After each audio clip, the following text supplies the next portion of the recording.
welcome, ladies, to another episode of Central Women's Peaks.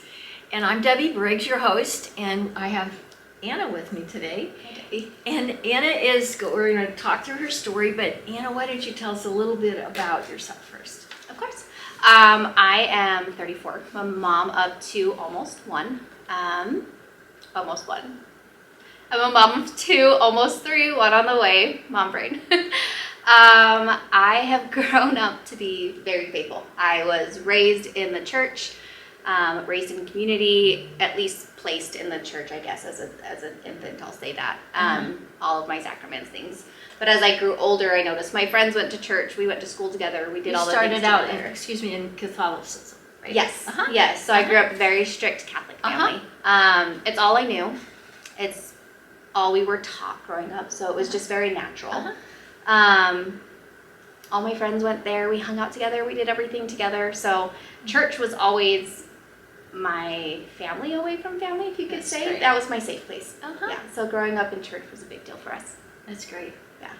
And then, how did you come to Central? I mean, you come to Queen Creek, you're in the moms group, Yes. right? Yes. So what happened over the years, and how did you end up here at Queen Creek Central? Lots of hills and valleys with that one. When I was 18 years old, towards the end of my high school career, I was just dug deep in my church. I did everything I could. I was an altar server. I was leading search programs. I was a part of the teen ministry. Everything. My life just revolved around church at that time. So when I came here, it was important that I guess restarted that, and it was something I wanted to find in the valley. And how old were you? I was 18. I just turned 18 when I moved down here. Hard time to move. It was, and life got real quick. It wasn't as easy as I thought it was going to be, and there was a lot of pressure coming. It wasn't easy to find my own church based off of my own intuition at that time. Like as a kid, my parents forced me to go to church. My mom forced me to go to church. My nana forced me.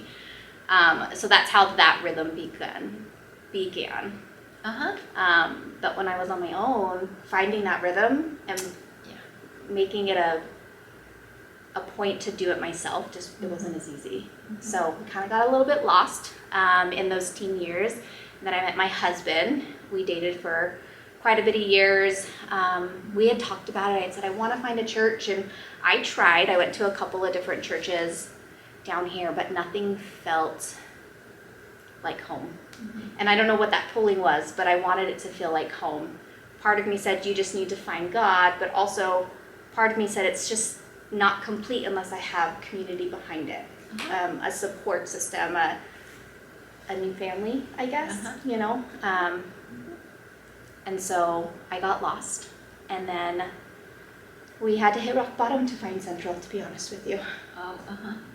We lost my dad in November of 2023, and I still hadn't found a church at that point. I had been trying. I took my kids to the local Catholic church, and it was a struggle, trying to keep them quiet. My son didn't understand what was going on. They don't speak to the kids in a kid way, so it was more of me disciplining my child for a good hour and a half than actually receiving a message. It was very structured. Things started to fall out of place with organized religion, I guess. I started to question a lot of things when my dad passed.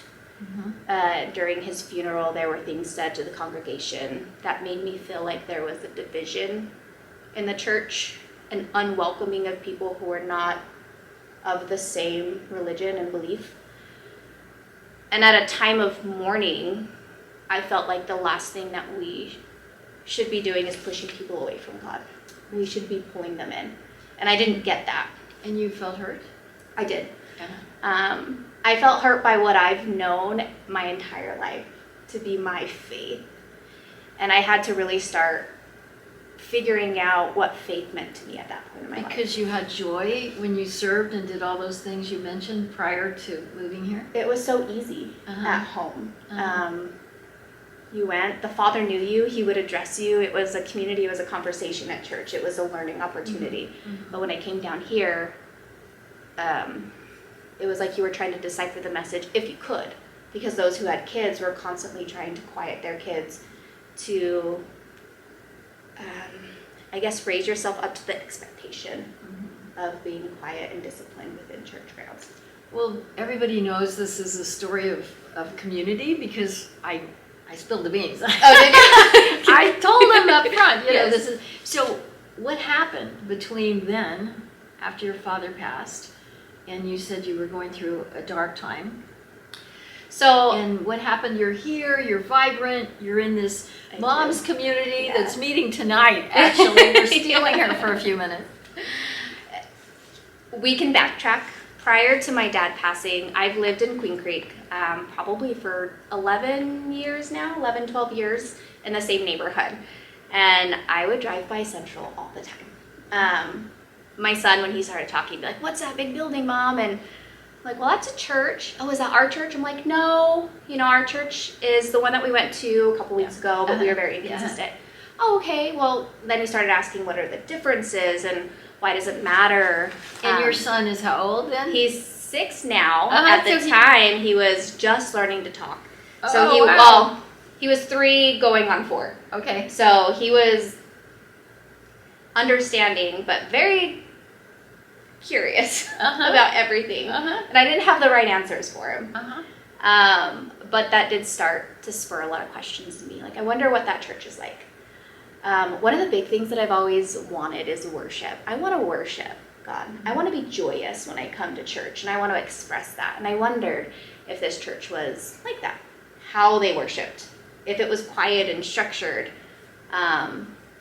When things happened with my dad, I wondered if they were divisive, if they were welcoming. And so I just started to ask a lot of questions, and I always had the question on my mind, maybe I should try it. Maybe I should go. But then I felt like it would be, this is going to sound bad, cheating on my religion and my faith. I wonder if it would be cheating on my life to go somewhere else. And That's then fair to say. That's what you were feeling. That's your story. It And you were, was. okay, so what happened then? I realized how ridiculous that sounded. That I was cheating on a religion when religion is not what I'm here for. A relationship with God is what I'm here for. And I can find that anywhere. I feel like having a relationship with God is just coming to know who He is and knowing that you're getting the education and that you're seeking that, but you're also doing it in a joyous way. And I didn't feel like I was getting that anywhere here. Not here at Central, but here in the Valley. I couldn't find it. So that January, the first Sunday of the year after my dad passed, I told my husband, I am getting the kids ready, and we are going to church. We are going to go to that church down the road. I don't know what it's like. I'm nervous. I'm scared. He was working, so he just supported me in whatever I decided I wanted to do.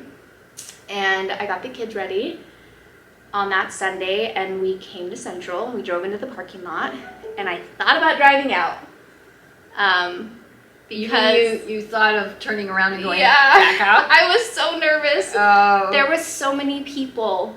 I didn't know what I was doing. It was an unfamiliar place, and I feel like as an adult, when you get into when you feel awkward, you kind of want to run from it. Like as a kid, you're pushed into it. Your parents are like, nope, you're going. You're going. But you had a choice. I had a choice, and as an adult, I have to be intentional about doing things for myself. Was this church a lot bigger than you'd ever experienced, or not really? Not necessarily. The Okay. church down the road was just as Okay. large, just as Okay. many people. Uh-huh.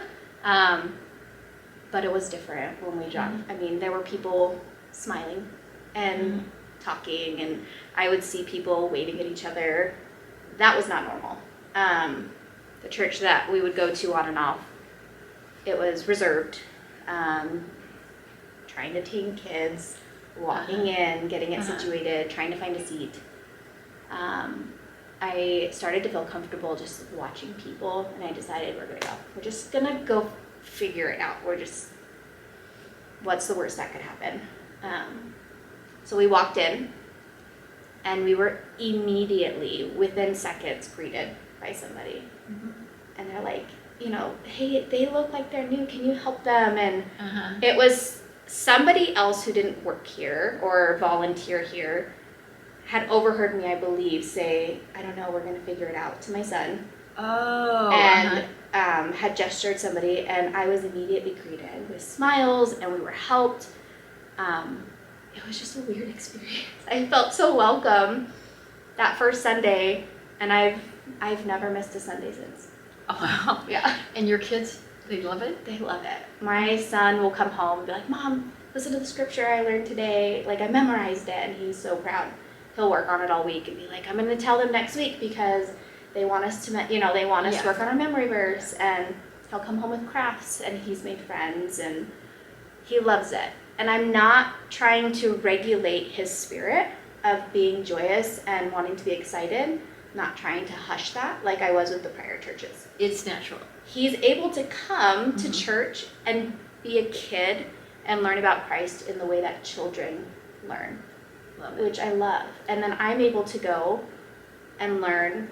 It just, the way that it welcomes the family and everyone learning at their own place is just amazing. That's awesome. So here you are tonight, and Mom's group is meeting right over there. Yes. You're going to join them pretty soon. You've been a part of it for about a year? About a year. This is, we're just about to end our year here in like 2 weeks, which I'm really sad about. Yeah. But this is my first year in Mom's. And then they'll start up again in the fall. In August, when I'll have my new one. So I might miss a couple of weeks, which I'm a little sad about, but we'll be back. What awesome community there, right? It is amazing. Like-minded moms who you can, hey, I got a problem, and can you help me, like, let's talk this through or whatever. You like-minded moms. I think the best part about it is being able to be around women who just, they understand without you having to explain it. Like, there are multiple times where we start a conversation and every head in the room is just like, yep, did that today, yep, want to do that today. There was a period where I began to get really resentful towards my husband because he couldn't understand what I was feeling. He couldn't understand, he couldn't relate, he couldn't have that conversation. And at the time, before I started my journey with Central and getting into community, he was the only adult I had to talk to about that. My kids didn't understand, and I was drowning in motherhood alone. Yes. And so, joining Mom's group has just been revolutionary, I guess would be a good word for it. It's given me an opportunity to be a mom amongst mothers and really start to build that tribe that we're supposed to have, that community we live life with. That's great. Yeah. And you just happily said goodbye to one of yours. Yes, my daughter.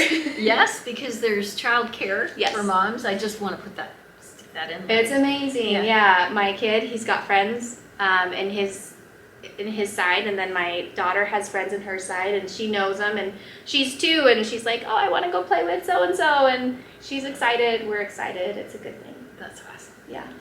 Well, thank you for coming. There's been, is there anything else you want to share with them, or encourage another lady maybe to go, to just strike out and just go do? Yeah, I think it's just about being intentional. As an adult, you have to have the intent. Nobody does it for you anymore. As a child, your parents make the choices for you, and they put you in places where you can build community. As an adult, it will get lonely very quickly if you don't make that choice on your own to step out of your comfort zone and to go make friends. Put yourself within community. Otherwise, when I lost my dad, it was one of the darkest moments I've ever had in my life, and I had nobody. It was too late. It was too late to have community to fall back on. And I don't want that feeling ever again. And I know life comes with ups and downs. Life comes with struggle. I want to know that I have a solid community of people that at the very least can give me a hug if I need it, or answer the phone if I need it. And I want my kids to see that community is important, and I have to lead by example. That's awesome. So we talked about moms groups, but there are many other groups for women all at all the campuses, and there are Bible studies and places to plug in, and I would encourage you ladies to if you're not plugged in with community at Central, to do that, because it's very precious. It's very precious.